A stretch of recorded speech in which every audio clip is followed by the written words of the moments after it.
শুভ সোমবার। তো আজ তো সোমবার, তো সোমবারে আমি নিরামিষ খাই।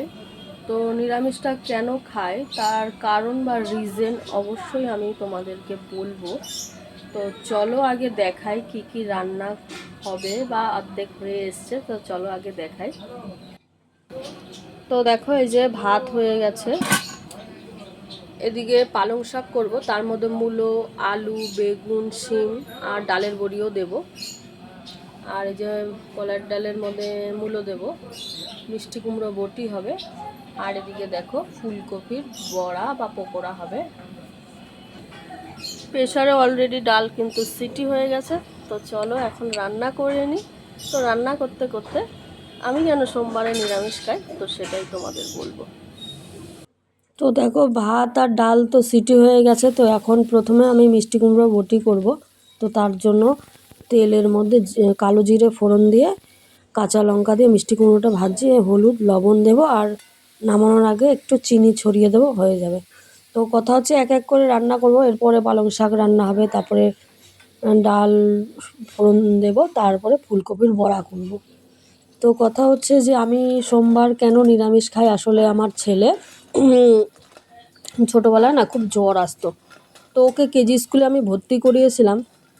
তো এত পরিমাণে জ্বর আসতো, 1 মাস বাদে বাদেই জ্বর আসতো, 1 মাস বাদে বাদে জ্বর আসতো। তো এবার আমি ভাবলাম কি হয়তো স্কুলে, ধরো 9:30টার সময় ওকে স্কুলে দিয়ে আসতাম, তারপরে 3:30টার সময় স্কুল ছুটি হতো। তো বাচ্চা মানুষ, তখন 4.5 বছর বয়স ওর।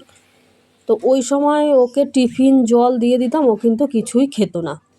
তো পুরো জলও ওরকম ধরায় থাকতো, টিফিনও ধরায় থাকতো। তো ওখানে এক সিস্টারের কাছে আমি ওকে টিউশন পড়তে দিয়েছিলাম। তো সেই সিস্টার মাঝে মধ্যে, মানে উনিও তো সিস্টার, এত বাচ্চাকে সামাল দেওয়া তো সম্ভব না। উনি সিস্টার মানুষ, পড়াশোনা করাবে না বাচ্চা দেখবে, যাই হোক।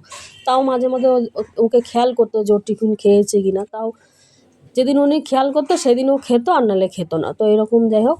পরে স্কুল আমি ছাড়িয়ে দিই, প্রাইমারি স্কুলে ভর্তি করাই।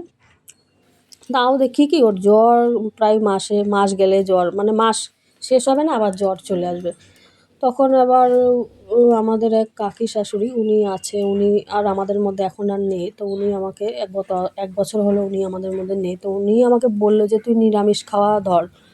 কারণ আমাদের বাড়িতে না অন্নপ্রাশন হলে না সব বাচ্চাদেরই ওই যে আমাদের যে ভোলে বাবা, মানে ওই যে চৈত্র মাসে যে মহাদেবের পুজোটা হয় আমাদের এই ফুলিয়াতে, সেই চৈত্র পূজার ঠাকুর কিন্তু আমাদের বাড়িতে নিয়ে আসা হয়, যে সব বাচ্চাদের অন্নপ্রাশনে। কিন্তু আমার ছেলের সেটা হয়নি, কারণ আমি ছেলে তো আমার অনেক বছর পর হয়েছে। তো আমি মানত করেছিলাম যে অন্নপ্রাশনের সময় গোপালকে এনে গোপালের ভোগ দিয়ে আমি ছেলেকে গোপালের প্রসাদ খাওয়াবো।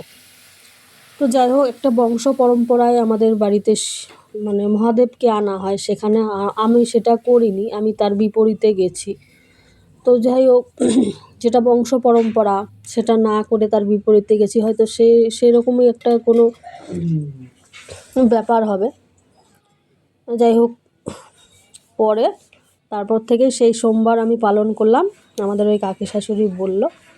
তারপর থেকেই আজ পর্যন্ত, মানে প্রথম একটু ভুল হতো, তারপরে মানে আমি নিমন্ত্রণ বাড়িতে গেলেও মাছ মাংস খাই না, সেদিন একটা বাড়িতে গিয়ে ভুল হয়ে গেছিলো, এই আর কি। তো আমি কিন্তু সেই তখন থেকেই নিরামিষ খাই। তো দেখো সব রান্না বান্না কমপ্লিট, এবার ফুলকপির বড়াটা লাস্ট ভাজছি। তো এই বড়াটা না দুর্দান্ত লাগে, আমার ছেলে তো ভীষণ প্রিয়। তো এতগুলো ভাজা করেছি, ওর বাবা কিন্তু একটাও খায়নি। ওর বাবা ছিল সেদিন সোমবারে, যেহেতু শনিবার আসেনি, সোমবারটা ছুটি নিয়েছিল। তোর বাবা খায়নি, আমি আর ছেলে খেয়েছি, ছেলে বলছে আর নেই। তো দেখো এই দেখো ফুলকপির বড়া, তারপরে এই যে পালং শাক, আর এদিকে এই যে কলাইয়ের ডাল আর মিষ্টি কুমড়ো বটি। তো এই ছিল সোমবারের মেনু। তো আপলোড দিতে দিতে অনেকটাই দেরি হয়ে গেল, সময়ের অভাব।